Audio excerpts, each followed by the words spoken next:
Okay, and am I supposed to ask everybody to put on mute? You can, and I can control that too. Okay, thank you. I think I know most everybody, but I'm Marcia Rydberg, and so I'm going to be working on this Hebrews class for pretty close to 3 months. So, you know, that could either be good news or just awful. But and this is one of my favorite books. It's also one of the most challenging, I think. And so I'm going to get started because the first chapter is just packed with beauty and majesty. And so I want to give it full time, but we also need to do a little bit of background before we get there. I'll be talking about the notes I've sent you, but I'm not going to go chapter and verse through those. They're there if you want to read them. If not, that's fine. So I'm going to ask Will to put the opening prayer on your screen. The opening prayer is the first 3 verses, which actually is 1 sentence of Hebrews, where it starts out, and it starts beautifully, I think. So I couldn't do better as an opening prayer. So let's just read it together, okay? In the past, God spoke to our ancestors through the prophets at many times and in various ways. But in these last days, he has spoken to us by his Son, whom he appointed heir of all things, and through whom also he made the universe. The Son is the radiance of God's glory and the exact representation of his being, sustaining all things by his powerful word. After he had provided purification for sins, he sat down at the right hand of the Majesty in heaven. Amen. Don't you just love that? Thanks, Will. I'm going to start talking a little bit about introduction. If anybody has those notes they want to look at, that's fine. If not, don't worry about it. Hebrews says it's an epistle, but it's not really a letter. In fact, in the beginning, it doesn't sound anything like a letter. It doesn't say dear so-and-so or anything about the author. The end is a little bit more like a letter, but pretty uniformly, people characterize it more as a literary essay or a sermon or an exhortation. It's very theological. I guess any book called Hebrews you'd expect, but he has at least 35 Old Testament quotes and 34 allusions to the Old Testament. Did I count those? No. Did one of my commentaries say that? Yes. So I leave it to you to count them. Probably no other New Testament book ties Old Testament history as much to Christ and showing its completion in Jesus. Few New Testament books speak of God as much as Hebrews. Salvation, the word, is used 7 times more than any other New Testament books. 15 times it talks about the words better or superior, always talking about Christ is better to anything else you may choose to compare him to. And the readers throughout are being admonished, do not go back to Judaism. And I'll talk more about why, but he's constantly showing the fragmentary Old Testament revelation compared to Jesus' magnificent revelation, and saying, why do you want to go back and get skim milk when you can have real fortified whole milk? Only Revelation and Hebrews have greatness of God or this high Christology to the same extent. And Hebrews also is fairly eschatological. Who's the author? I love this quote from Origen, one of the church fathers. He says, only God knows who wrote Hebrews. And I had my own hope, but it just got dashed as I was doing this study. What we can say is that the person that wrote it is a true pastor, a well-trained orator and writer, was a very dynamic preacher who knew the Old Testament, and he was trained in rabbinic methods of interpretation and argument. Even the early church fathers disagreed about Hebrews' Pauline authorship. They put Paul's letter to the Hebrews when they put a title on the book. Of course, that didn't happen for a couple centuries, but people argued about it. One, it's not a letter, and two, it doesn't really look like Paul. Early on, Clement of Alexander did say he thought Paul wrote it and Luke translated into Greek. And the Orthodox Church from the beginning pretty much accepted Hebrews and its Pauline authorship. The Western Church questioned it more ever since the 3rd century. Luther said Paul didn't write it. He guessed that Apollos, we see in Paul's letters references to Apollos having written it. Calvin said Paul didn't write it. He thought maybe it was Luke or Clement of Rome. Most modern Western scholars say Paul didn't write it. I have some reasons in the notes. The one that was most persuasive to me is that clearly the writer is a 2nd generation Christian. Paul would never admit that he was a 2nd generation Christian. He says he got the word straight from Jesus on the Damascus Road. The 2 leading contenders, I think, are Barnabas, Paul's original companion on the journey. He was sort of able to work in both worlds, the Greek and the Jewish, and that is typical of this person. He was called the son of encouragement, and at Hebrews 12:12, the author says this is a word of encouragement. He certainly knew the priestly Levitical standards because he was from the family of Levi. The other one that a lot of scholars, and maybe more modern scholars, think it was, like Luther, they think it was maybe Apollos, who also had a Greek and Jewish background. He also had some Hellenistic training, Greek, which is evident in Hebrews. The others I have listed, one of the ones that people are looking at recently is Priscilla. And of course, as a girl, I think that's a great candidate. That's Priscilla of Priscilla and Aquila fame. Clearly, the author was a friend of Paul and knew Timothy from the content of the scripture. You couldn't have had a girl write it because it never made the Bible, right, back then. But there is one place in the book that the author refers to themselves as he. I think that was Priscilla being clever. I'm not giving up on her, but you may choose for yourself. Who's it written to? Well, that's just about as clear as who wrote it. Clearly 2nd generation Christians, probably Jewish Christians because it has so many Jewish references. But this book Bill recently made me buy goes into, well, maybe they were Gentile Christians. So I don't know. And I don't think anybody else knows, but it's fun guessing these kinds of things. Probably it was a church that had been around for a while.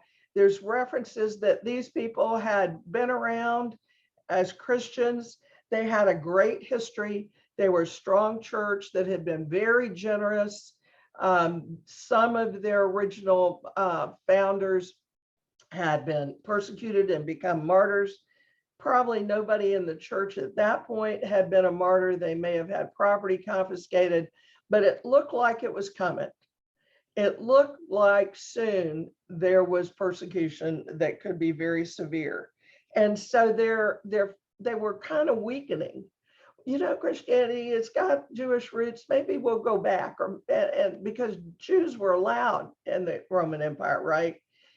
Christianity wasn't allowed religion. So as the Romans began to see Christianity as a separate religion, then persecutions were fair game. Some people think it was a small scholarly group of Christians in a church. You'll note all of the quotes are to the Alexandrian version of the Greek Septuagint. And let me just tell you, if you do read the notes, Marcia's abbreviations. OT stands for what? Old Testament. NT therefore stands for New Testament. The Septuagint, the Greek version of the Old Testament, is going to be LXX. The Hebrew version, the Masoretic text, is going to be MT. I think that's enough, but I got tired of typing all those long words. So I have one Jewish study Bible. I think, Robert, you mentioned that you had that too. Mine's a complete Jewish study Bible. And its heading for this book is to a group of Messianic Jews. I'm sure that's not the original, but that's what they think. And they suggest in a footnote something interesting, that it might have been written to converted Essenes, because a lot of the detail in Hebrews, it would have resounded with the Essenes talking about the end of days, the role of angels, Melchizedek, the priest for all time. They were strong Jews who didn't like the temple. They thought it was corrupt, and they focused on the wilderness tabernacle, which is what we'll see Hebrews doing. The consensus is, though, that this is written to a church that maybe has some similarities to today. That these were strong believers at one point, but they'd gotten tired. I'm looking at people who have gray hair for the most part, Will excluded, but or who've been there. Yeah, that's right. You too. Some of us have been to the beautician, or they would be gray hair. But you know, we get tired. Their prayer life maybe had gotten a little stale. They're looking at persecution. They think maybe it's time either to give up or to just rest on their laurels and let the new kids worry about it. And this preacher is talking to them and saying, get fired up. What is that saying John says? You're never too old to be the person that God made you to become. He's still got us here. We need to stay with the program. Most scholars do think, and we got better news on the date, it's before 70 AD. Why? Well, all along, the author of Hebrews is telling us the temple system is completed. Jesus has finished the work. Well, temple was gone in 70. So if it had already happened, he certainly would have mentioned that. Seeing got into the temple, now it's all Jesus. So we think that it was probably written, we being that all the books I read, somewhere between 66 and 68 AD. Some people go back as far as 64. And why? Well, Nero's Great Fire in Rome was 64 AD, and he started his persecution then, mostly confined to Rome. He was killed in 68. So probably it is sometime as they see the Neronic persecutions off in Rome. They've already started with the war that ultimately leads to the destruction of Jerusalem, and it didn't take a rocket scientist, and they didn't have many back then, to figure out that pretty soon the Romans were going to win this war, right? And so 66 to 68 AD is probably a good shot. Clement of Rome in 95 AD mentions the book of Hebrews. So that's an outside date. But we're probably thinking late 60s. So it's really not that long after Jesus died. You know, for some of us, that doesn't seem like it's so long. It was canonized late in the process. There's the first list of books of the Bible was a Muratorian canon in 170 AD. It did not include Hebrews, even though Hebrews obviously had already been written. Second and third century scholars like Clement and Origen, they loved Hebrews, but they knew that they questioned its place in scripture. They knew it was disputed.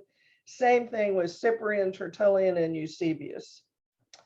Some people think, I thought this was interesting, and I'm not going to get into a whole discussion of Montanism, but there's some stuff about it in your notes. Some people say the Western Church didn't accept it, Hebrews, because of this heresy that was led by this priest named Montanus. This is not a Western state, it's a guy's name. And he had 2 women co-priests, so it couldn't have been all bad. So it was finally accepted about the 4th century into the New Testament canon. Later on, Luther had misgivings about Hebrews. Calvin loved it and accepted it. So that's all I'm going to say, which is probably too much about background. We've read the first part of it as our prayer. It is some of the most powerful Greek in the New Testament, follows the elite Attic Greek style, which was the cream of the crop. It really basically declares that Jesus is God's ultimate word. And in Jewish biblical tradition, the word, which they equated with wisdom, and then we see John using similar language as logos or logos, that was what God used to create the whole world. The introduction, I will leave you with the Greek information there. It quotes extensively from the Old Testament, and the presumption is that God spoke. That's God's word. God spoke the Old Testament, and you have to hear it and obey it. You don't see a lot of citations, and one of the reasons is, remember, they didn't have chapters and verses, right, back then. That's hundreds of years later they start putting in chapters and verses. So you'll see in Hebrews people saying, somebody somewhere said, and then they'll quote the Old Testament. Also, how do you leaf through a bunch of parchments to figure out the exact quote? But they pretty much memorized big parts of the Old Testament, especially the Psalms.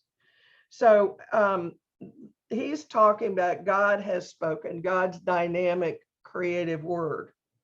And he begins with saying God first spoke, everything's this word, this spoke, through the Jews' forefathers, their ancestors, through the patriarchs and the prophets. Not just the writing prophets like Isaiah, Jeremiah, but also the ancestors like Moses and Abraham and David.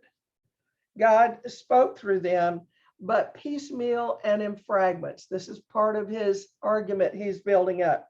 And you look at it, and that's true. There was a burning bush, there were dreams in Joseph, there's a still small voice, there's some mighty acts like reanimation of dead people, there's visions, there's angels, there's even Urim and Thummim. Did I do that right, you biblical scholars? Close enough.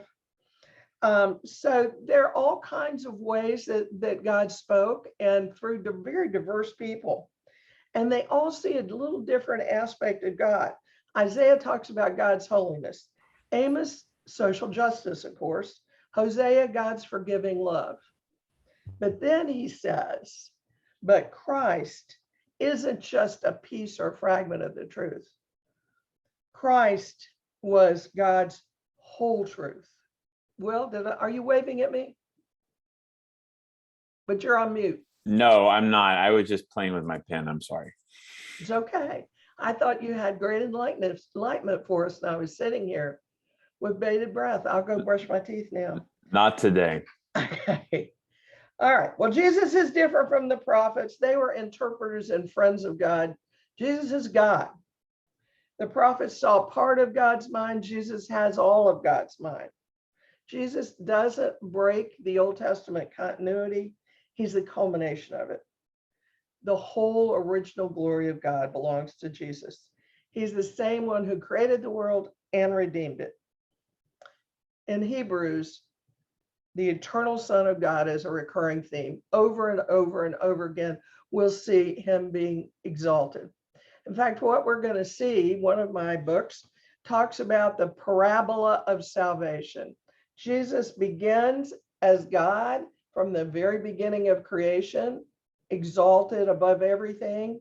He comes down in the incarnation to earth and becomes like man, except not sin.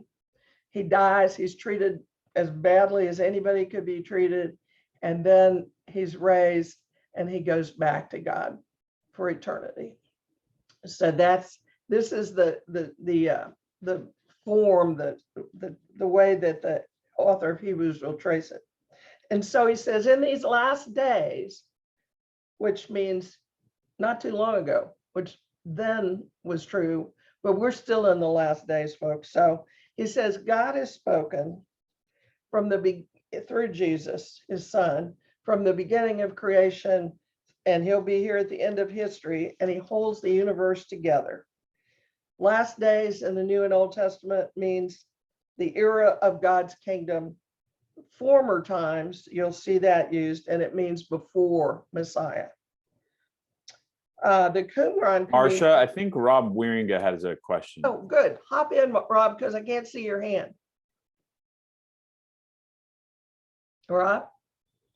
Rob, you're muted still. Okay, here we go. Marcia, I'm impressed with your research on Hebrews and focusing, as I read the first chapter, focusing on verse 3. And I just want to, with all the commentaries you read, I have the RSV, new RSV here, and notice that in verse 3 it says the exact imprint of God's very being.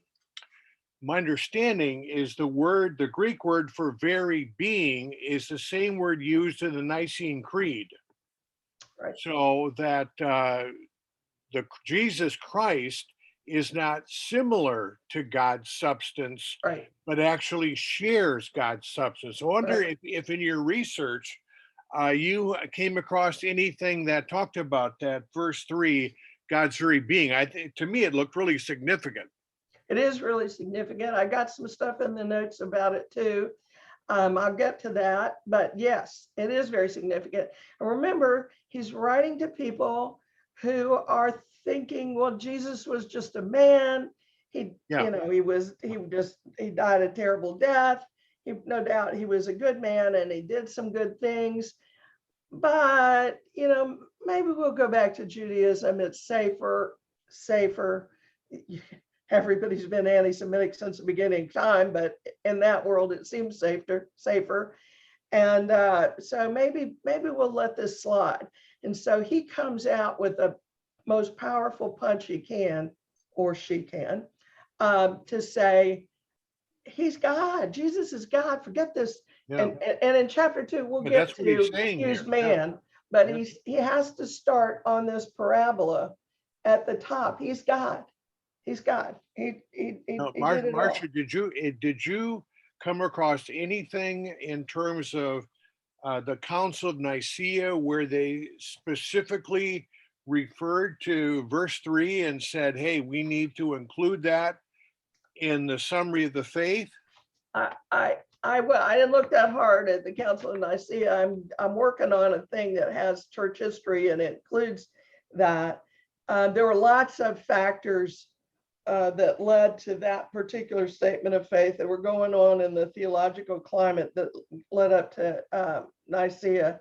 So I haven't seen anything that goes and specifically cites. I just wondered. Yeah, thank you. I haven't read everything. It's hypostasis, the Greek. It's hypostasis, the Greek that you're referring to. It's nature or being, and it's the Greek hypostasis is like of the same nature.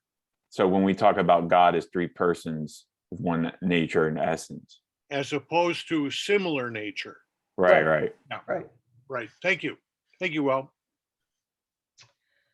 Okay. But so then it goes on. That's a good place to pivot a little bit. I'm going to skip some stuff because I'm trying to get through this all. And he goes on, not only is he the very he's God. He's got his very nature. There's one place that talks about the radiance of God, the brightness of God. You can't separate brightness from light. You can't separate Father from Son. They're one. And then he pivots and he basically says, but the Son is more than creator, sustainer, and image of God. He died to purify or purge people from their sins. So that's the next piece he takes on. And that was, until then, the job of the Jewish high priest, right? On the Day of Atonement, they would make the purification for sins. The Jewish high priest image, just keep in your mind, because that's one of the big points of Hebrews. And we'll spend a fair amount of time with our friend, the Jewish high priest. So he is foreshadowing this major theme in the book. But then he's pointing out that Jesus' death superseded the temple sacrifice ritual. That whole Levitical purification system. Purification meant removal of sins and cleansing the stain of sin, and it happened at Calvary. When Jesus' work was done, then he says, we're thinking parabola, he rose and now he sits at the right hand of God. From the beginning to now. I love this, so I had to add it in there, and I couldn't tell you which one of my commentaries was from. A priest stands, they've raised their hands in prayer. Jesus sits. He's done. He's got no more work to do. He finished it all right there. And now he's sitting at the right hand of God. In the ancient world, that was very symbolic. Pharaohs were pictured as sitting at the right hand of the gods. It was the instrument of authority. Certain rituals were carried on with the right hand. Aaronic priests were ordained on the right side. We still take vows with our right hand raised, right? You go into court, raise your right hand, you solemnly swear, da da da da da. And it was thought to be that way God dispensed justice and mercy with his right hand. The people that make the sign of the cross, that's their right hand. And of course, we know that the place of honor for the guest at the table was at the host's right hand. Why, I wonder, the right hand, not the left hand? Well, this is your moment of grace, but the left hand was used for sanitation purposes.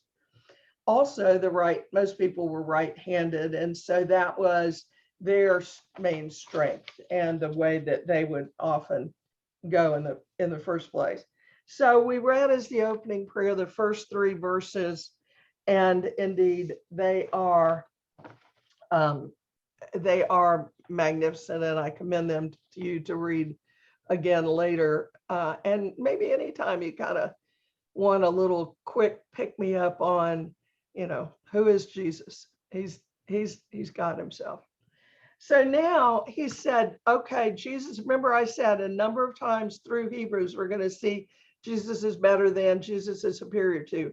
Okay, he's superior to the patriarchs and the prophets who just got and saw little bits of God. Now he's going to make another pivot.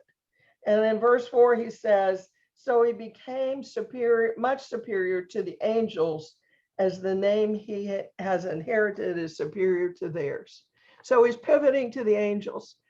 I got a bunch in the notes about angelology in first century Judaism. I'm not going to go over all of it, but anybody who wants to know about that, it's in there. I had even more in the intertestamental period class, but I don't think we got time to digress to angels. But other than the Sadducees who didn't believe in angels, why would they need an intermediary or mediator to God? They were the priests. They were the temple aristocracy. That what they had here was good. They didn't need to worry about anywhere else. And so, but other than that, most Jewish people in the first century thought angels were really the mediators between God and man. In fact, if you look at Acts 7, when Stephen's making his speech, at his trial in front of the Sanhedrin, he says the angels gave the law to Moses. In that period of time, first century Judaism, people didn't think, and of course, if you look at Exodus, it looks like God gave the law to Moses, and that would be true, but there had gotten to be, God and man really couldn't bridge that gap. So what they believed was God sent messengers, angels, that's what angel means, angelos, and actually he put the tablets in, or she, angel, whatever flavor, I guess they don't have genders, put the tablets in Moses' hand. So back in first century Judaism, the people to whom the author was writing, angels were the way that people spoke or communicated with God. For most Jews, it would have been unthinkable that a man could directly approach God. So in the midst of all this, the traditional Jew would have thought it crazy to hear that a human was higher than the angel. Later on, there's some rabbis that said, well, maybe somebody like Moses or Abraham, maybe they'll be higher than some of the lower echelons of angels. Remember, there are ranks of angels by that time. And, but mostly they would not have believed any human, Jesus was also human, right, could have been higher than an angel. So the author of Hebrews, after having said, done his argument about why Jesus is higher than the patriarchs and prophets, now says, Jesus, even though he was fully human, was far greater than the angels, and only he provides direct access to God.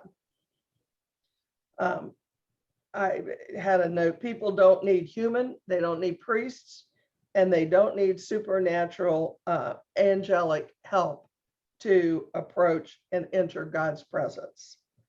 He broke the barriers. He opened direct access.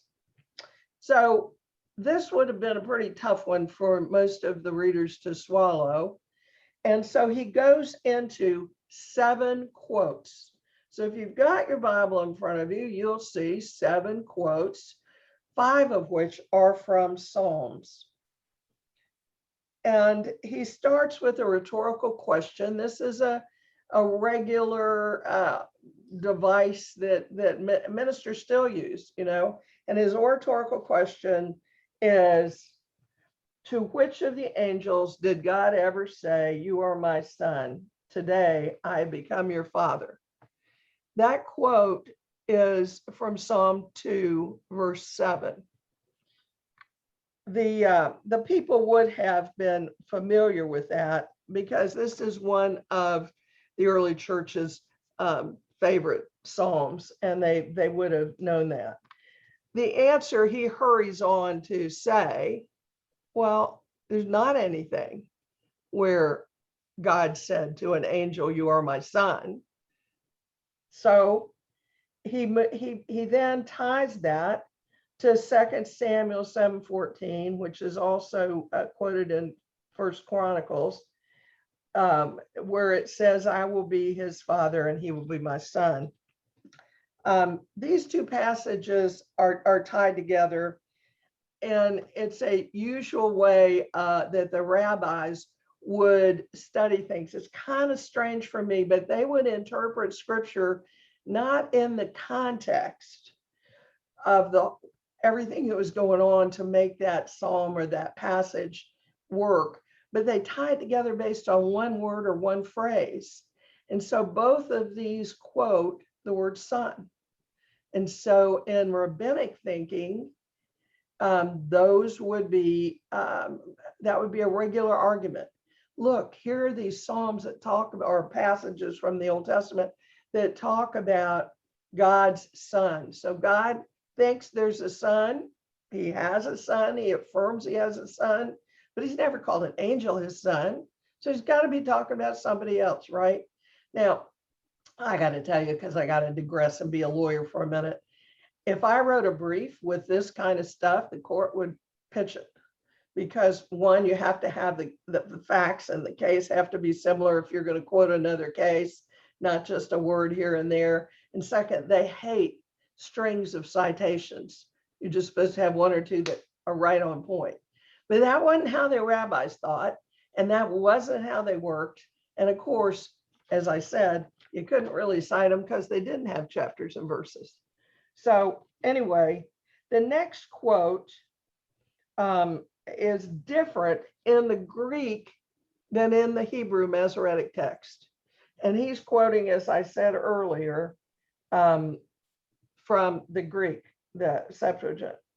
And this is a quote from Deuteronomy.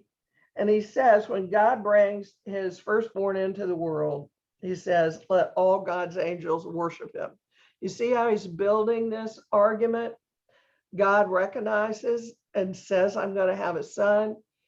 He says, when my firstborn comes, the angels are all going to recognize him. And so that means the angels are going to be lower than this son, right? This came from the Song of Moses, and it talks about the angels being called to worship the son. Remember, even fallen angels, demons, worship God, Christ. Remember, they'd fall down and they'd say, "Oh, Son of God." They testified to him. Okay, and of course, this concept of firstborn son was very important in Judaism. The firstborn was consecrated to God, required to be. The next psalm is Psalm 104:4, and it basically says angels are made of wind and where is it? And fire. He's using that to say, I don't care. They're still subordinate to Christ. Then we get a kind of a strange one. Can I have somebody read Psalm, where am I? 45 verses 6 and 7. Well, maybe you can put that on. Am I asking too much? Janice, you came on early. You want Can me I to get you? go ahead? 45, 6 and 7. Okay, let me pull it up real quick. It's in that opening. Oh, it's on you're saying in the handout? Yeah, no, not the handout, the one that had the benediction in it. Okay. I have the whole chapter 1 there.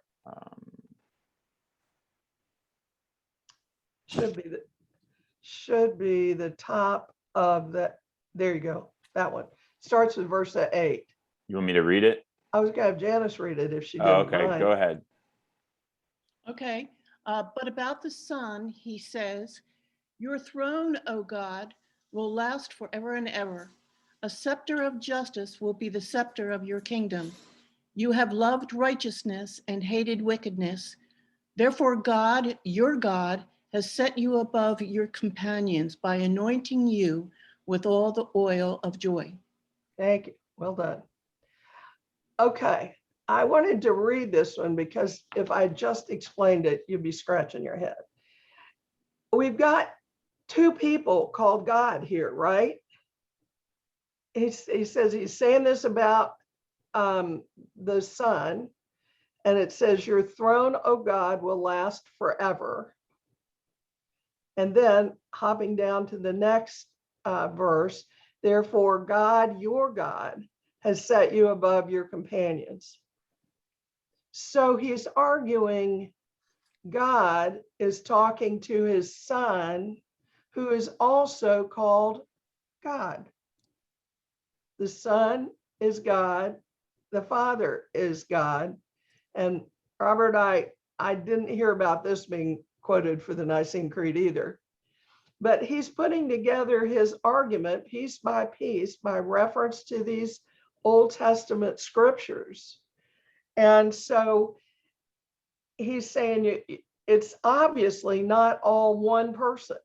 God is talking to God. And he says he's talking about here his Son, because remember, we've seen these other quotes about God having a son, a firstborn. And then he also says, this son, this God, his throne is going to last forever. Remember, he's sitting at the right hand. He'll be exalted and sit on this throne. And then he says, the son who's going to be the king here loves righteousness and hates wickedness. Therefore, God, referring to God the Father, anointed God, referring to God the Son, with the oil of joy. Kind of an interesting verse, and how he uses it to put together his continuing argument. Remember, oil anointed kings and priests and prophets. Messiah means anointed one. Christ is Greek for Messiah, it's Hebrew, and they all mean anointed one. Just as Bill got me to buy one flavor of the Bible, Will got me to buy the David Bentley Hart translation from the Greek. And I've been using that as a study Bible here recently. And it drives me a little crazy, because instead of saying Christ or Messiah, he always says the anointed one. And I'll be reading a verse that I'm pretty familiar with. Can't say I've memorized it, but I'm familiar with. And I know it says Christ. And then I go, the anointed one. But this author adds here, has anointed him with the oil of joy, pointing to Messiah. Messiah is the anointed one. And this person being referred to here is an anointed one. And so he has put the Son above the angels and all his other companions. Psalm 102, verses 25 through 27, talked about the Lord laid the foundations of the earth and heaven. They'll go away, but he will not. Again, pointing to the Son as the one who created, the creator of earth. He built the earth using the image of a strong building, earth's foundation. Earth is very tangible. And then he changes his metaphor, and I think I'm on the right one. And then he talks about clothing. And we all know clothes wear out. For most of us, they wear out of style before we get holes in them. But back then, they wore them until they had holes in them, and then some.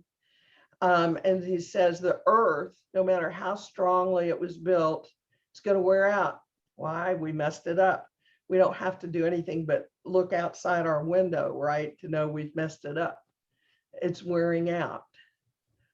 And he said, then he changes the metaphor to clothes, and he says clothes wear out, but Jesus will always be there. The Son will always be there. He's eternal.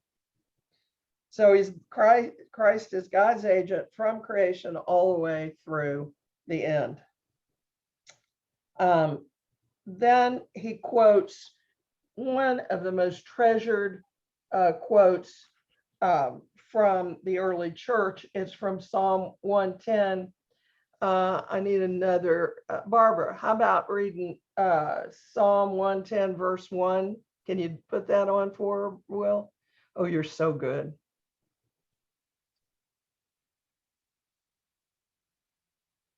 It's on the screen if you can see it, Barbara. Lou? She's muted. Okay, maybe I should. There, I thought I unmuted. Yeah, there you go. Great. Which It's one? verse 13 on this. To which of the angels did God ever say, "Sit at my right hand until I make your enemies a footstool of your feet"? Okay. So he's winding it up here. He's gone through all of this set of scriptural references, mostly to the Psalms. And he finally says, is there any place where God has ever exalted an angel to the throne of God? Sit at my right hand. I'm going to make your enemies a footstool for your feet.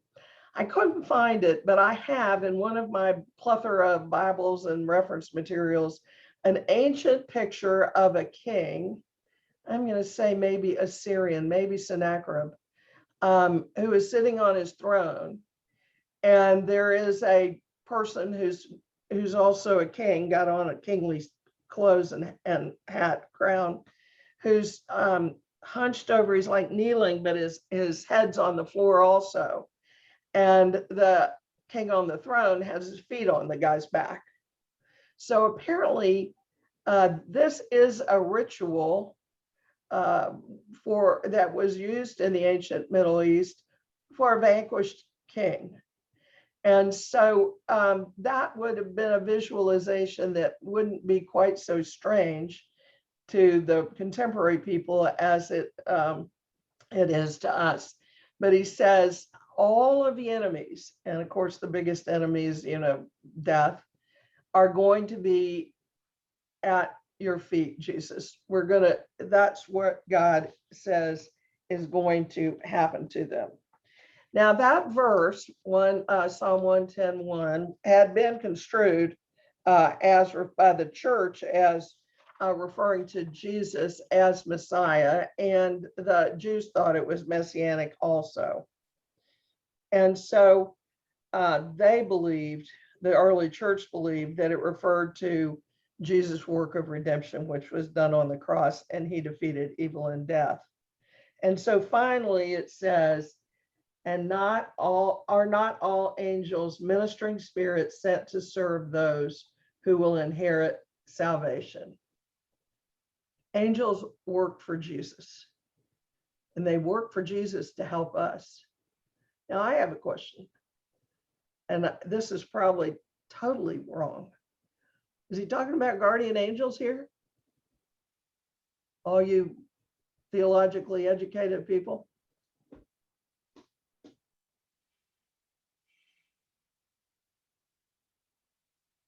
No, nobody has a thought. Wait, what do you mean by guardian angel? Well, it says that these angels are sent to serve those who inherit salvation.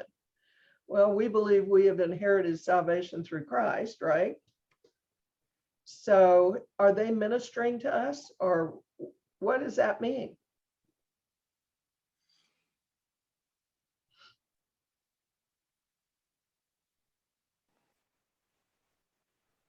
I don't have an authoritative answer for that. And the Greek doesn't even say angels, it just says, are not all of them spirits in the divine service? Okay. It doesn't say ministering to serving those who inherit salvation. No, it says that. It just doesn't say angels in the Greek. It just says angelos them. there. But I mean, you could assume it's referring to them. Yeah. I think one thing I always think about, because it refers to like the fire earlier, Right. is that angels are much broader than we think of them now, because we think of angels as, I mean, like almost like cherubs, and angels in the sense of biblically is a messenger, so it can be right. It can be multiple things. Right. So I mean, I don't have an answer to your question, besides I always try to remind myself that they're much broader than we always conceptualize them. So he's working. So it's another way of saying that Christ is working everything for our good for those who love the Lord. Okay, that helps me some. I haven't given much stock to guardian angels in the past, but I read that and I was wondering. I'm going to pause here for a minute. Probably I took too much time, but I'm going to try not to next time. I had all that background. So how do you feel after reading this? Did it get you fired up to put Christ back on the throne? Marcia, Bill. I infer from listening to you, I'm hesitant to mention a commentary, because if you don't have it, you may think you have to yeah, you'd be bad. But I infer that you have already a copy of Thomas Long's commentary from the interpretation. Yes, that's one of the ones I used. Yeah. Do you mind if I read briefly a quote from this Please. that really speaks to me at this point in this journey? And thank you again for taking this on. I thought about doing a course on Hebrews, and the more I studied it, the more I thought It's daunting. let's do it. He refers to the author as the preacher. And I love this language. The preacher does not float around on the surface where the desires of people cluster eagerly around this or that fad. He dives to the depths, to the hidden places where profound symbols work on the religious imagination to generate surprise, wonder, gratitude, and finally obedience. And then this is the one I really like. As strategies go, the preacher's approach to ministry is so out of phase, so counterintuitive, so in violation of the notion that congregations are allergic to serious theological thinking, that it probably should be seen as refreshing and maybe even revolutionary. I remember reading that. I thought that was neat too. This is a challenging book, and I've been chewing on it a long time. So I like that idea that congregations are capable of deeper dives. And I think he's holding it out there for them to go reach for. Here's a prize to go reach for, because they'd gotten so tired. I just want to go and hear good things, get God's blessing, go home and have lunch. And he's holding them out, stretch, move on, press on to maturity in faith. But he starts with Jesus being exalted, Jesus being God, which is probably where we all ought to start. And one other comment, Marcia, Uh-huh. I'm sure everybody's heard this before, because as a pastor, I struggled with the people wanting just to be comforted and not wanting to deal with the tough stuff. And somebody has said the gospel comforts the afflicted and afflicts the comfortable. And I suspect many of us are more among the comfortable group. Now, that isn't about beating up on ourselves, but the gospel really is revolutionary. The lordship of Jesus Christ means we follow one who humbled himself and took on the form of a servant, not somebody who won elections or gained great power. So it really strums my strings. Good. Next week we'll have him go down to earth, and then why does God have to become a man? Because that's the next question. Why did he do that? So other thoughts? I don't think a lot of people have spent a lot of time on Hebrews. Is it a surprise to you? Do you find it kind of a little bit exhilarating? I think Ed has a question. Okay. I've said this in the past, especially with the book of Job, but also I'd repeat it here, and that is to get into the spirit of this thing that I hope that it's intended. I suggest you go to YouTube and put in Hebrews Alexander Scorby. And when you have 41 minutes and 17 seconds, listen to him, because the overall effect, the cadence, the elegance, and the end-to-end logic. I mean, it's a very, very precisely worded theme that is carried out there that I find to be extremely impressive. It reminds me of Abraham Lincoln. His speeches were always so tied together.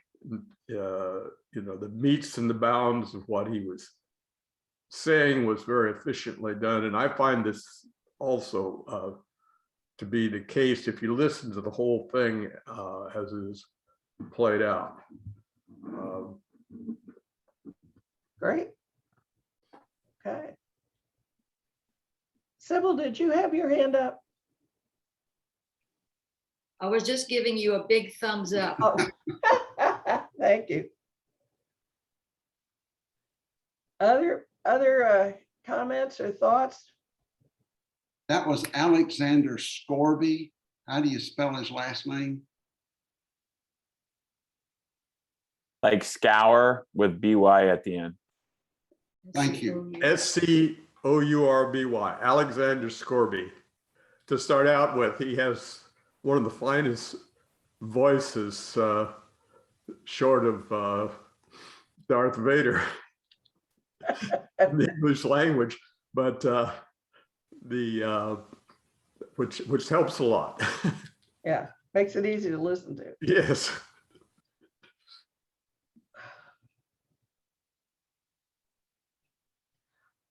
Next week, I'm hoping to have a bit more time for discussion. This set of quotes are I leave them for you to read. In the Jewish world, they're called a string of pearls. So all of us girls grew up wearing our string of pearls. Well, so did the Jewish rabbis. Let's close it. I guess we're getting kind of close to the time with the benediction, and we can all read that together. And now, sisters and brothers, may God the Father, who calls you, also go with you. May the Son, Jesus Christ, who made the world, who is exalted above the angels, who upholds all things by the word of his power, who purged your sins at the cross, and who rose again and sat down at the right hand of God, be one with you. And may the Holy Spirit dwell within you, direct you, and make you holy. Amen. Thank you, Marcia. Thanks a lot. Thank you. Thanks. Hope to see you next week. Bye-bye.